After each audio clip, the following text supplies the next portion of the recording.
And I just think about college hoops the way, I mean, you lose one, bye game and everyone is like, oh, get rid of him, get rid of, like, how do coaches navigate that environment when you have a hot seat?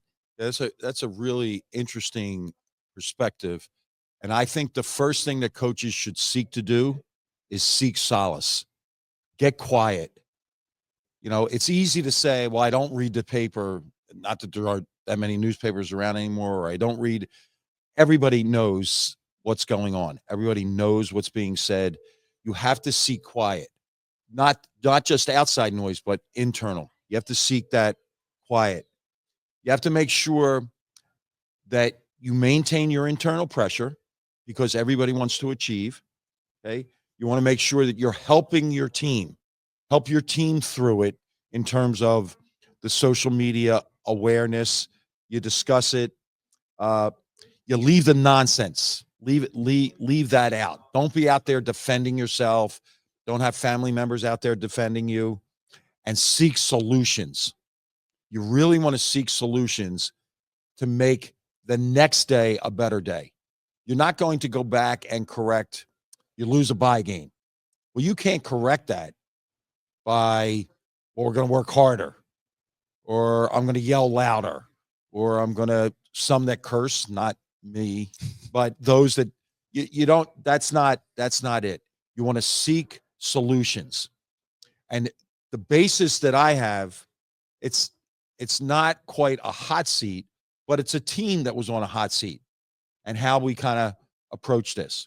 So everybody's aware of 03, 04. Those that are old enough are aware it was the best team, you know, in the history of the school for sure. One of the best teams in college basketball, all-time teams. And the next year we came back and we had a good crew. Pat Carroll was back. John Bryant was back. Dwayne Jones was back. All starters. Dwayne Lee was ready to step in. You had Chet Stakaitis and Dave Mallon, all who had played significant time with the perfect season team. What do? Miserable start. We lose so big at San Francisco in a tournament. We come home. I bounce them from the locker room.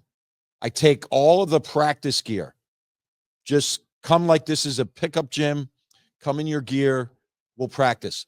I move them all into like a little bit of a closet for a locker room. Did I think it worked? Did it make me sleep better? No, it didn't.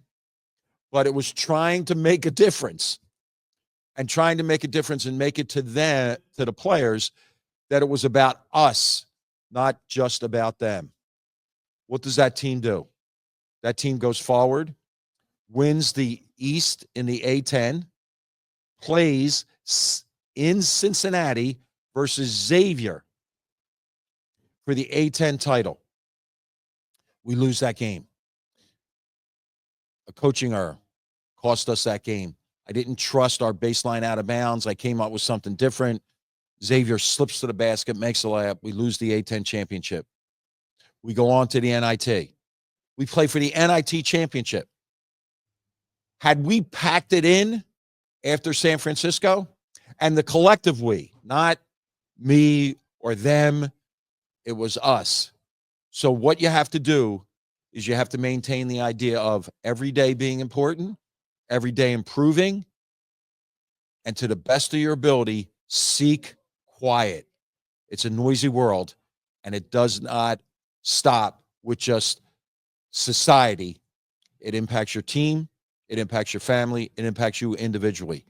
Everybody out there, seek quiet.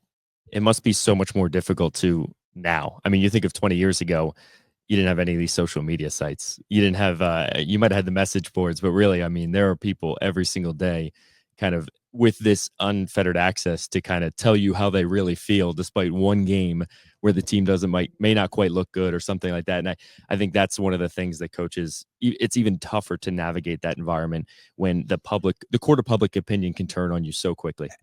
And I speak every year when a team gets to 20-0 and 21-0 and 22-0, and I'll get calls in the media in those areas. I remember very specifically Illinois with Bruce Weber was going through a year. They were undefeated. And he called and said, "How did you do it?" I said, "Well, to be honest with you, it was so long ago, there was no social media." And that helped us because if somebody makes a mistake in public, not a crime, but a mistake in public, you can at least say it's it's not everybody else's business. It's our business, and we dealt with it internally. So you make a really strong point about the environment. The environment today is instant news and instant chaos Oh is yeah. what that news is going to bring often. The one thing, I guess, I don't know if you were able to do this, but the one thing that seems to have been a catalyst, I guess, for the Eagles in this run is Nick Sirianni shaved his head. Was that never? Did that ever come into play for you at any point? Thinking about just We're not looking for any hair sponsors. We're not looking for the barber. I'm happy to report that I got a haircut prior to the stretch of games that I did for TV. In the chair, 4.5 minutes. Personal record. 4.5 minutes. What did he do for 4 minutes? Spin me around and put the scissors there and did what they had to do.